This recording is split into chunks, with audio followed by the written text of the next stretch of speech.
万科偷税门终于爆发。1月18日，地产龙头企业万科被长期合作伙伴烟台百润置业实名举报，指其近10年来累计偷逃税款高达1000亿元。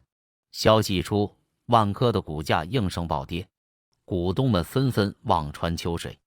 这一偷天许久的巨大税务丑闻，终于在百润置业的告发下水落石出，让我们不禁为之倒吸一口凉气。烟台百润置业在网上发布了一则长达6500字的举报信，内容震惊四座。他们实名举报万科存在严重的偷税漏税现象。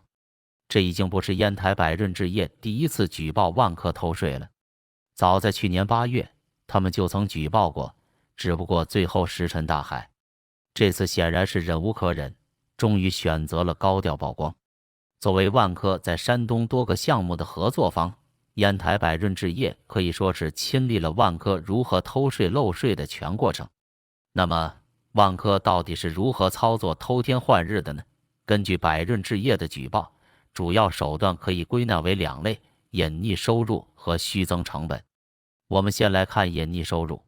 万科的套路就是通过极低价格出售或直接赠送一些车库、车位和小棚，从而隐匿了大量交易金额。具体操作是以极低的价格先卖给自己的内部员工或关联企业实体，然后再通过他们高价转手销售。这一块的收入就不会汇入上市公司，成为了可以任意支配的灰色收入。比如在烟台翡翠长安项目、西雅图车位项目和翠湖山小项目中就存在这样的操作。此外，万科还利用以房抵债的方式，不对出售房屋做任何销售处理，巧妙地隐匿了数以亿计的房屋交易收入。通过以房抵债的方式，不作为销售处理，也就隐匿了应税收入。在销售环节贵卖贱报，以市场价格高价出售房产，然后在报税的时候低价申报，从而减少应税所得。真是心机深沉。光看车位低买高卖的手段，举报信披露，仅在烟台的几个项目，万科就通过这种方式隐匿了超过10亿元人民币的收入。不难想象，对于拥有成千上万个项目的万科来说，这种低买高卖的灰色收入，全国汇总下来的数额一定不可小觑，保守估计也得是100亿级别的。而除了隐匿收入，虚增项目成本也是万科缩减税收的重要手段。这方面，万科的操作手法也是层出不穷。那虚增成本又是怎么回事呢？简单说，万科就是通过虚构各种支出，大幅增加成本，从而压缩公司的应纳税利润。具体手段多得很，购买增值税发票，虚开毫不相关的各类费用，虚构工程量，应有尽有。比如烟台西雅图项目就存在明目张胆的贵卖贱报行为，直接减少了数亿元的应纳税收入。比如通过保理贴息来增加项目的财务费用，通过虚开增值税专用发票增加税前列支，通过和关联公司串通签发虚假的施工合同来虚增工程量，或者干脆在表面上标榜精装修，实际只做次充好的低级装修等等。可以看到，在这些灰色操作下，每一个项目公司都可能通过虚增支出少缴上亿元的企业所得税，更不用说项目成百上千的万科集团了。在举报信中，烟台百润置业公开估算，光是在烟台，万科通过偷税漏税隐匿的金额就高达10亿元，在山东全省16个地市及城市，这一数字更是高达近200亿。而对于万科这个全国有数千个楼盘的房企巨头来说，可以合理推测，他通过各种手段隐匿的税收，累计总额恐怕达到了1000亿级别的天文数字。原来，这个被业内视为标杆的房地产企业，表面上很正经，但实际上有这么多的灰色操作和违法行为。这些本来就是业内的公开秘密，只是以前没有像这次这样高调的曝光过。在这些尸骨投髓的操作手段面前，我们不得不惊叹万科的功力深厚。所谓偷鸡不着蚀把米，他可是直接把整个鸡窝都搬空了。很多人可能会问，万科操作如此之大，为什么会被揭发呢？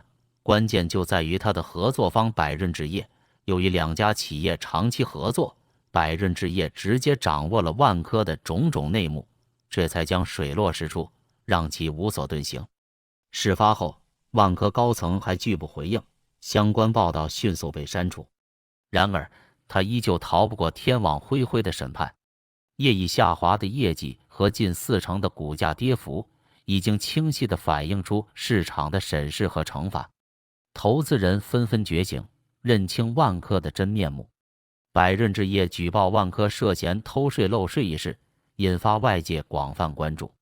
作为中国地产市场的金字招牌，万科一直被视为国企控股的领军企业，但其近期业绩下滑，更遭百润置业实名举报税务违法。外界担忧，这将严重打击万科的社会声誉。事实上，这已经不是万科第一次被举报偷税漏税了。据百润置业透露，早在2023年8月，他们就已向有关部门举报万科涉嫌偷税漏税。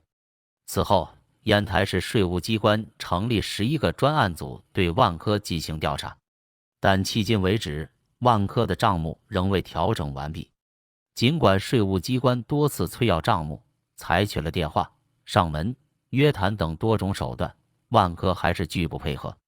此外，万科旗下的烟台万科企业有限公司还被多家企业实名举报涉嫌挪用资金，这进一步加剧了外界对万科的担忧。当前，万科正面临空前的生存危机，它的庞大体量注定了这场动荡的泥石流会席卷整个行业。我们有理由怀疑，类似的偷税游戏正在这个万亿级的赌场里广泛上演。监管层面疏漏百出，中介机构失职，环境诱使着企业走上违法犯罪的道路。最新消息，1月20日，烟台万科公司发布公告称，网络上近日出现烟台市百润置业对烟台万科的举报，内容严重失实。公告中表示，万科一直以来坚持合法合规经营，不存在偷税漏税问题。数据显示，烟台万科近5年共纳税27亿元。对于网络上污蔑、诋毁和散布谣言的不实言论，烟台万科将采取法律手段维护企业的合法权益。公告强调，近期网络传闻严重失实，损害了烟台万科的商业声誉。公司将保留对相关责任人采取法律措施的权利，以纠正网络谣言的负面影响。公告号召社会各界理性看待网络信息，不轻信谣言，维护良好的网络秩序。万科辟谣公告后，百润置业继续选择硬刚。百润置业多次呼吁烟台万科回答举报信提出的问题，明确是否向税务机关提供了账目，强调公司拒绝提供账目的行为可能引发更大的疑虑，因此有必要公开交代。整体而言，文章强调了公司应当通过实际行动证明清白，而非简单口头澄清，以回应社会对公司的质疑。